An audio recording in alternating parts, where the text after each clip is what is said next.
My40.fr, un événement qui jouxte deux univers, le sport et la culture. Pouvez-vous nous parler de ce projet ?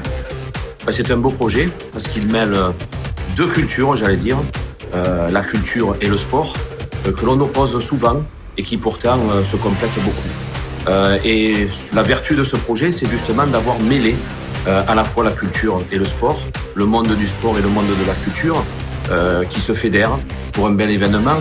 Je crois que c'est un peu à l'image de ce que nous voulons faire d'ailleurs dans cette ville. Une ville qui se fédère, qui se rassemble et qui sait se retrouver. Bravo pour ce bel événement. Quels sont les événements sportifs qui soulignent l'année des 40 ans ? Il y en a beaucoup. Les principaux, et je ne les citerai pas tous bien sûr, mais les principaux, on aura noté avec plaisir l'arrivée d'une étape du Paris-Nice. On aura vu le triathlon revenir à Salon. On aura vu également pour la première fois un marathon, le grand marathon, le premier marathon de Salon se dérouler. On aura assisté avec plaisir à la deuxième édition du Festival et Sports de Toulon qui s'est arrêté à Salon. On a l'équipe de France de natation synchronisée qui est venue présenter un superbe ballet aquatique. Et puis on a aussi tous ces clubs qui ont obtenu de très belles performances. Football, volley, basket et il y en a beaucoup d'autres qui ont fait honneur aux couleurs de la ville. Une belle année sportive. Le sport dans 40 ans à Salon, vous l'imaginez comment ? Peut-être avec un nouveau titre de Salon, ville la plus sportive de France. Nous y œuvrons en tout cas. J'espère surtout que chacun dans cette ville, et j'espère que nous atteindrons cet objectif avant 40 ans, pourra pratiquer la discipline sportive qu'il souhaite et pourra avoir accès aux équipements les meilleurs, à des équipements pour tous, à des équipements qui délivreront les meilleures dispositions pour pratiquer le sport que l'on souhaite. Et puis les performances, ça le viendront naturellement. Mais du sport pour tous, où chacun pourra trouver à Salon le sport qu'il souhaite, c'est la ville que nous voulons et que nous espérons trouver bien avant 40 ans. Vous avez soutenu le projet My40.fr dès le début, pourquoi ?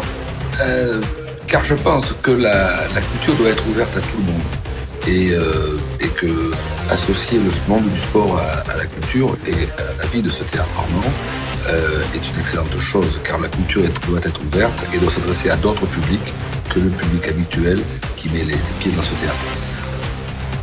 Quelle place doit occuper la culture au sein de la ville ?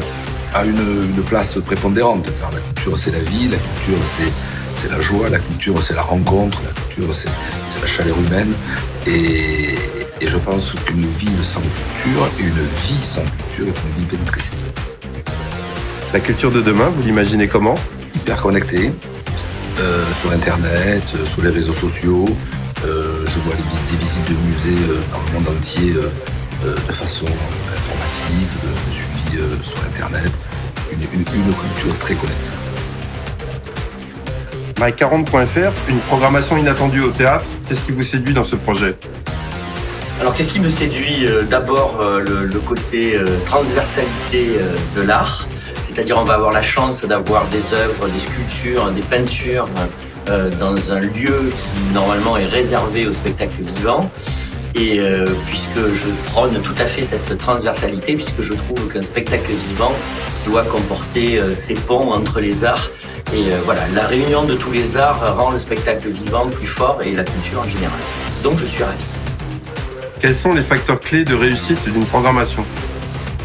Si je savais, c'est toujours difficile. Je pense que le principal, c'est de susciter l'engouement et de faire une programmation variée de manière à toucher le plus de monde possible et ne pas être trop élitiste, ce qui fermerait un peu les portes du théâtre. Moi, je veux ouvrir les portes du théâtre. Le théâtre dans 40 ans, vous l'imaginez comment ? Je ne suis pas très visionnaire, il y a Nostradamus pour ça. On peut peut-être voir une pièce de théâtre qui arrive d'un signe de la main et puis qu'on enlève quand le téléphone sonne. En tout cas, ce que je peux vous dire, c'est que j'étais au Théâtre Antique d'Orange la semaine dernière. Donc à l'Antiquité déjà, il y avait ce système de spectacle vivant, qui fait qu'il y a une émotion directe et je pense que ça perdurera des siècles et des siècles avec l'évolution technique qu'on a aujourd'hui pour les décors, pour les vidéos, pour des projections qui sont toujours plus jolies, toujours plus belles. Voilà.